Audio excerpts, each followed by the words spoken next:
I find it ironic that what I'm being asked to do is take a vote to support a monument that celebrates women's rights to vote, even at the same time as I can't get the courtesy and respect in this body to learn of the substantive objections to my one-word bill. I thought I'd show everybody the bill that I would like to have commitment to have marked up. This is it. This is the entire bill. All I am asking for is a vote on a one-word bill to reauthorize a program that benefits everybody who relies on the Colorado River Basin, which is 50 million people. I am left, sadly, to conclude, as staff said to my staff, that people do not want to give me a, quote, political win, quote. And I think that is really disappointing because I am going to vote for the bills that are Republican bills in this UC package in general, because I'm looking at the quality of the legislation. I'm looking at what it means to the people in these communities to have these bills passed, what it means to the folks in Utah for Mr. Curtis, what it means to Mr. Williams and his family to have these bills passed. All I'm asking is for the same, for a program that expires September 30th. A Bureau of Reclamation Basin Study Program. Been on this committee for 3.5 years, brought my bill before, addressed committee concerns, said I would be happy to do an A&S.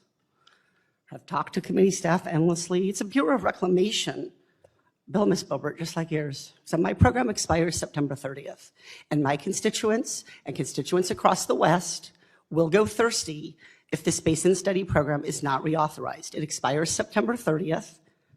And we need to get it passed through the House and passed through the Senate and signed into law. So I have asked committee staff repeatedly to include, the bill has been marked up, to include it in this package today. And if not, to promise that it will get it in September as early as possible, and they have not decided. So we are gonna sit here, I will object to every and speak on every bill, and we will take votes, because my constituents deserve to have programs that help them considered in due course before this committee. So I am sorry that it has come to this, but I assure you that I have worked tirelessly with committee staff for months, as well as with members, and have not had a single member of this committee approach me with a concern or come to me or attend the markup and raise a single concern about my bill. I apologize with due respect to everyone in this room that it has come to this, but my constituents deserve to have programs that serve them, and I will always fight for them, just like each one of you fights for the committee, the bills and the programs that benefit your constituents. I yield back. Does the gentlelady object to the package? Yes, I do. The gentlewoman from California, Ms. Porter, has objected to the unanimous consent request. We will now proceed in regular order.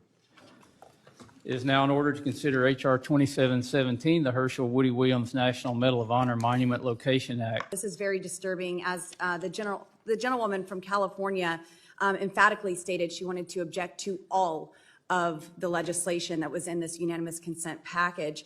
And so to dishonor our nation's heroes, a World War II veteran, that is something that I think is very disturbing. I'm really excited about this bill to honor this amazing World War II veteran.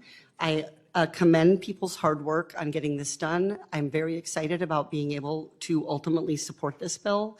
I think it is a remarkable testament to the Department of Interior that we're going to be able to honor this person on the National Mall.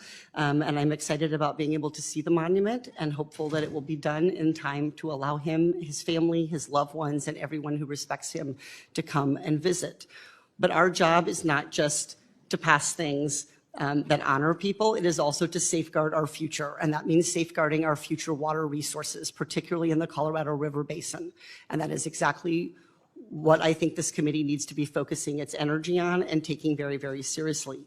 Because I want folks, including this veteran and the veterans who live in my state of Colorado and live in states throughout the West where there is a big veteran population, to be able to have access to water. Water for their businesses, water for their agriculture, water for themselves to take care of their families. And without the Basin Studies Reclamation Program, we won't have that. So I appreciate the opportunity to honor Herschel Woody Williams with this, and I'm excited about being able to support the bill. Thank you. I yield back. Mr. Westerman, I'd like to be recognized. Ms. Porter, you recognized. thought I'd show everybody the bill that I would like to have commitment to have marked up. This is it. This is the entire bill. I know some of you have seen it before. I've shown it to Mr. Bentz in subcommittee hearing. I've discussed it. So I think what I'd like to do is read the bill to my constituents. HR 3021, to reauthorize funding for the Reclamation, Climate Change, and Water Program. To reauthorize funding, a bill to reauthorize funding for the Reclamation, Climate Change, and Water Program. Be it enacted by the Senate and House of Representatives of the United States of America, Congress assembled, Section 1, short title. This act may be cited as the Reclamation, Climate Change, and Water Program Reauthorization Act of 2023. Section 2, Reclamation, Climate Change, and Water Program. Section 9503F of the Omnibus Public Land Management Act of 2009, 42 U.S.C. 10363F, is amended by striking 2023 and inserting 2033.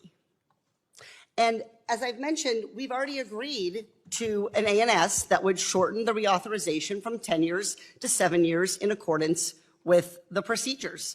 So I'm very understanding of Mr. Curtis's bill and have appreciated many years of working collaboratively with him on this committee. Appreciate that the people of Utah would benefit from the ability to do this Administrative Lands Act and create lands that work better for his constituents.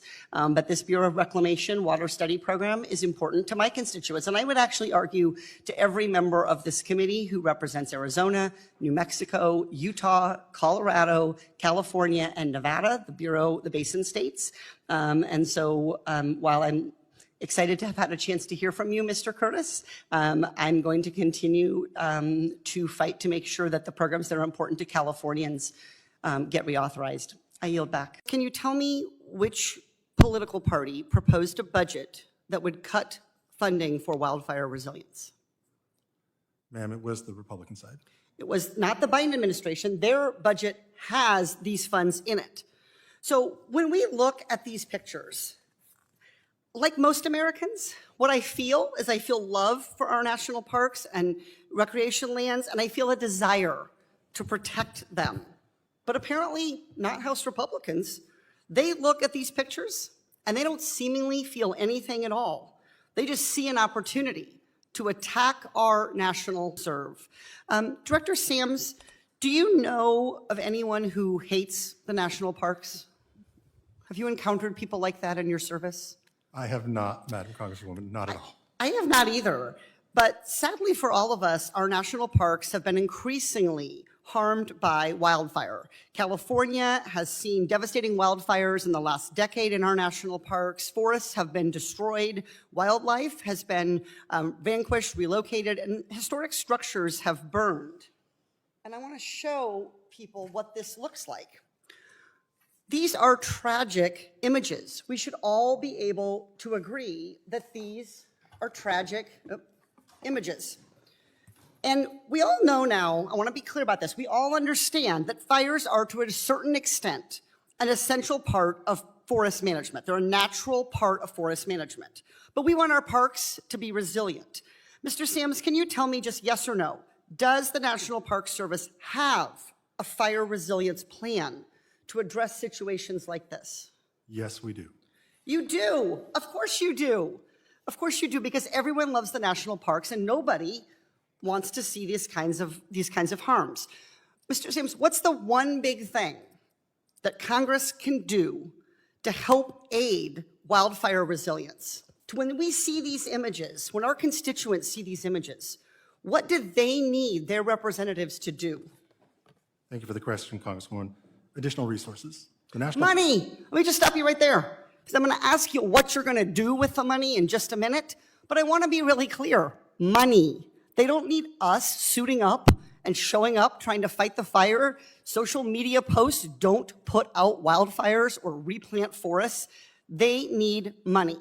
Congress can provide the resources. Now, fortunately, last Congress, thanks to Democrats and President Biden, we passed 2 laws, the Bipartisan Infrastructure Law, and there were Republicans who supported that, and the Inflation Reduction Act. Each law invests $5 billion into federal wildland fire management. This is because, just like I said, people love parks, and we want them to be open. Mr. Sams, how is the money that you said you need and that Congress has allocated, how are you using that to restore national parks that have been harmed by wildfires? Thank you, Congresswoman.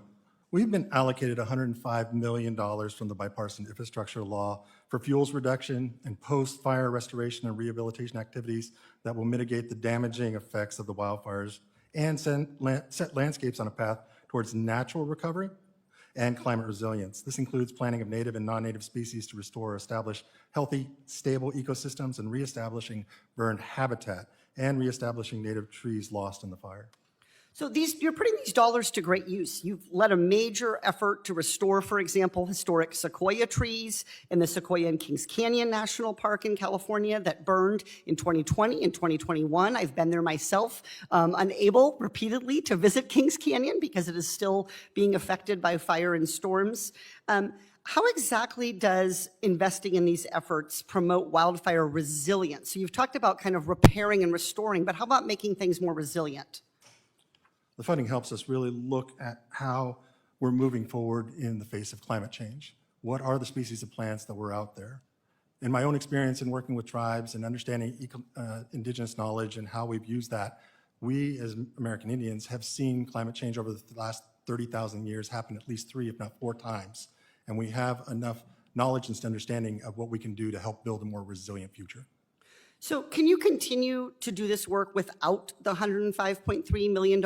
Can you do this just by waving a wand? Is there a way to do this without spending money? Absolutely not. We need the funding in order to be able to combat this issue. When we cut funding, we are hurting parents who have saved all year to take their kids or grandkids camping. We are devastating our recreation economies, and we're putting lives at risk. Fully funding the National Park Service and BLM, protecting those investments from the Bipartisan Infrastructure Law, it is critical to the survival of our parks. I yield back.